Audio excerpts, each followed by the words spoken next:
Hello, praise the Lord, God bless you all. परमेश्वर आप सबको बहुत आशीष दे। एक सवाल हमेशा से मेरे विश्वासी जीवन के शुरुआती दिनों में मेरे दिमाग में कौनता रहा, कचोटता रहा, जिसका जवाब ठीक से सेटिस्फैक्टरी जवाब मुझे नहीं मिला। बहुत से लोगों के दिमाग में सवाल उठता है कि क्या पागल या वो जिनकी बुद्धि क्षमता कम है या वो जो कुछ जानते ही नहीं है, अनभिज्ञ है इस संसार से, क्या ऐसे लोग स्वर्ग जाएंगे या ये लोग नर्क जाएंगे?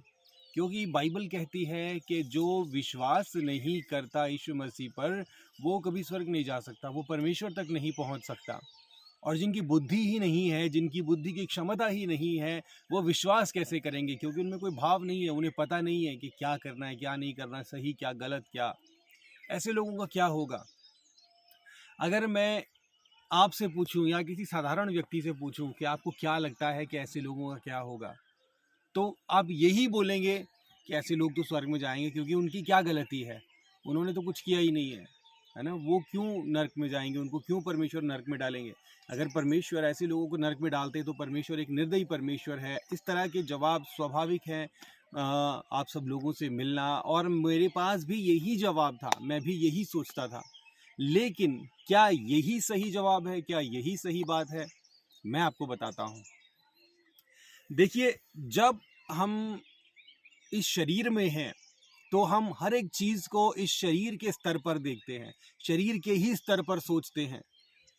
ये जीवन, इस जीवन के बाद का जीवन, स्वर्ग, पृथ्वी, हर एक चीज को हम अपने शरीर के लेवल पर ही नापते हैं।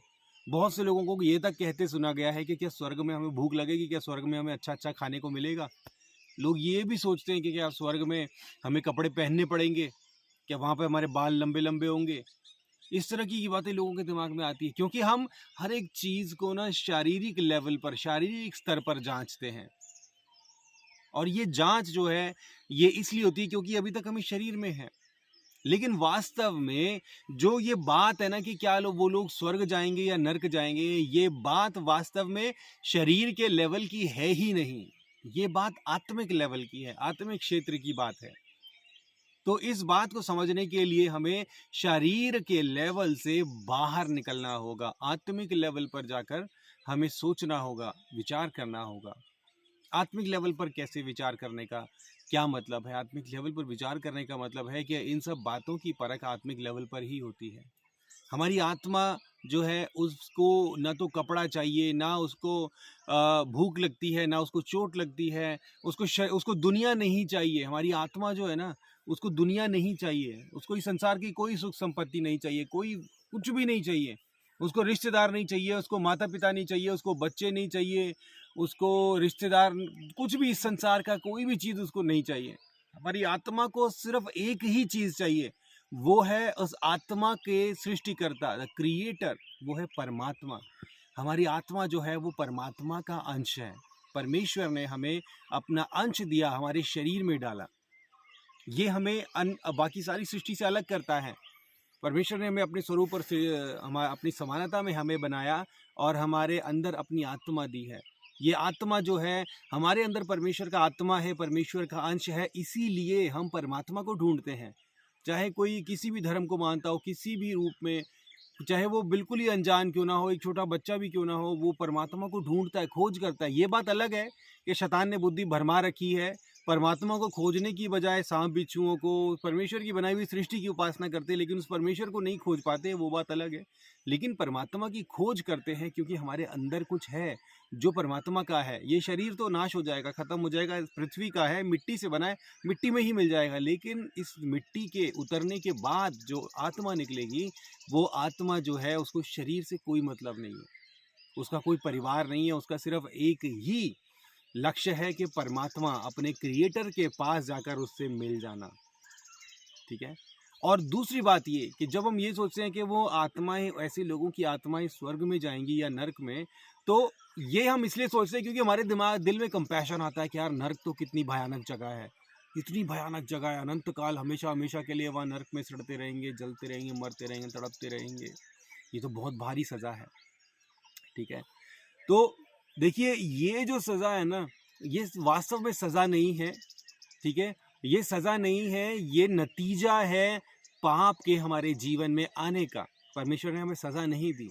परमेश्वर ने हमें सब बता दिया कि ये काम ऐसे करना है, ये काम ऐसे करना है, तुम ये करना, ये मत करना। जब हम उस काम को नहीं करते तो नतीजतन हमें जो है, जो अनंत काल का नर्क है वो मिलता है। अब रही बात कि ये लोग स्वर्ग जाएंगे कि नर्क, वास्तव में सच्चाई यही है कि इस तरह के लोग जो हैं वो स्वर्ग में नहीं जा सकते, क्योंकि परमेश्वर का न्याय जो है ना वो खरा है। परमेश्वर का न्याय खरा है जो बुद्धि को बहाल करता है। हम शारीरिक लेवल पर जब ये सोचते हैं कि स्वर्ग जाएंगे या नर्क, तो हम ये अपेक्षा करते हैं कि वो स्वर्ग में जाएंगे, ठीक है। लेकिन आत्मिक क्षेत्र में उनका शरीर नहीं है, शरीर तो यही है ना, शरीर यही है। शरीर को परमेश्वर ने, शरीर इस दुनिया के अंदर जो बंधन है कि जब वो बच्चा जिसका जो आज वयस्क है, जो जिसका दिमाग नहीं चलता, जो पागल है या जिसकी बुद्धि कम है, जब वो पेट में था तो उसको कोई श्राप नहीं दिया परमेश्वर ने कि उसकी बुद्धि ऐसी हो गई। इस दुनिया में मौजूद बुराइयां, इस दुनिया में खान पान की जो गड़बड़ियां हैं, केमिकल्स और ये सारी चीज़ें, उल्टी सीधी चीज़ें जो इंसान ने खुद अपने हाथों से बनाई हैं, उन सब चीज़ों के नतीजतन जो है उस बच्चे की बुद्धि पर जो है ऐसा असर पड़ा कि उसकी बुद्धि ऐसी हो गई, ठीक है। कोई भी बीमारी, कोई भी विकृतपन, कोई भी कमी परमेश्वर ने हमें नहीं दी। परमेश्वर ने हमें सिद्ध परफेक्ट बनाया था। ये पाप का नतीजा हुआ, आज्ञा की अवहेलना करने का नतीजा हुआ कि बीमारियां, मौत, गड़बड़ियां, विकृत, ये सारी चीज़ें हमारे जीवन में, मानव शरीर में आ गई, ठीक है। तो अगर हमें ये समझना है कि ये आत्माएं कहाँ जाएंगी, इनकी आत्माएं कहाँ जाएंगी, तो हमें परमेश्वर के न्याय पर भरोसा करने की ज़रूरत है कि परमेश्वर का न्याय है। न्याय करना हमारा काम नहीं है। उनकी आत्माएं कहाँ जाएंगी, कहाँ नहीं जाएंगी, वो हमारा काम नहीं है, वो परमेश्वर का काम है। परमेश्वर पर छोड़ दो, हमें उससे कोई लेना देना नहीं है। वो स्वर्ग में जाए या नर्क में जाए, आत्माओं के पिता हम थोड़ी है। हम शरीर का ध्यान रख सकते हैं, उसका शरीर, वो व्यक्ति दिमाग से कैसा भी है, हम उसके शरीर का ध्यान रख सकते हैं कि चाहे वो दिमाग से कैसा भी है, लेकिन खाना तो खा सकता है ना। उसको हम खाना दे सकते हैं, अच्छा कपड़ा पहना सकते हैं, उसको नहला धुला सकते हैं, उसकी देह का ख्याल रख सकते हैं, उसका ख्याल वैसे ही रख सकते हैं जैसे हम खुद का ख्याल रखते हैं, है ना। ये हमारे हाथ में है। लेकिन उसकी आत्मा का क्या होगा वो हमारे हाथ में नहीं है, और उसकी हमें चिंता करने की ज़रूरत भी नहीं है। वो परमेश्वर का काम है, वो परमेश्वर पर छोड़ दीजिए। वो कहाँ जाएगा, कहाँ नहीं जाएगा, वो परमेश्वर पर छोड़ दीजिए। और एक बात आपकी राहत के लिए मैं आपको बता दूं, क्योंकि जो बात ये बोली गई है बहुत कठोर बात है। आपको राहत देने के लिए एक बात मैं बता देता हूं कि इस बात पर दो मत हैं कि नर्क हमेशा रहेगा, अनंत काल हमेशा हमेशा के लिए धधकता रहेगा, जलता भड़कता रहेगा, वहां पर लोग मरते चीखते चिल्लाते रहेंगे। उनकी आत्मा, लोग नहीं, उनकी आत्माएं चीखती चिल्लाती रहेंगी, तड़पती जलती रहेंगी। कुछ लोग कहते हैं कि वो हमेशा हमेशा के लिए अनंत है, वो कभी ख़त्म नहीं हुआ। कुछ लोग कहते हैं कि नहीं, वो एक दिन नाश हो जाएगा, पता परमेश्वर उसे ख़त्म कर देंगे, ठीक है। तो सच्चाई ये है कि कुछ भी परमेश्वर के अलावा कुछ भी अनंत नहीं है। अनंत सिर्फ और सिर्फ परमेश्वर है ना। परमेश्वर जो आदि में थे, शुरू में थे, अभी भी हैं और आगे भी रहेंगे। परमेश्वर के अलावा इस सृष्टि की, इस संसार की कोई भी चीज़ जो है वो अनंत नहीं है, ठीक है। क्योंकि अगर वो अनंत है तो इसका मतलब कि वो परमेश्वर के समानांतर है, वो खुद परमेश्वर के ही समान है, क्योंकि वो भी तो फिर अनंत ही हो गया ना। परमेश्वर ने अगर किसी चीज़ की शुरुआत की है, किसी चीज़ को बनाया है, तो परमेश्वर के ही हाथ में उसका अंत भी है। और नर्क जैसी भयानक चीज़ को परमेश्वर हमेशा क्यों रखेंगे?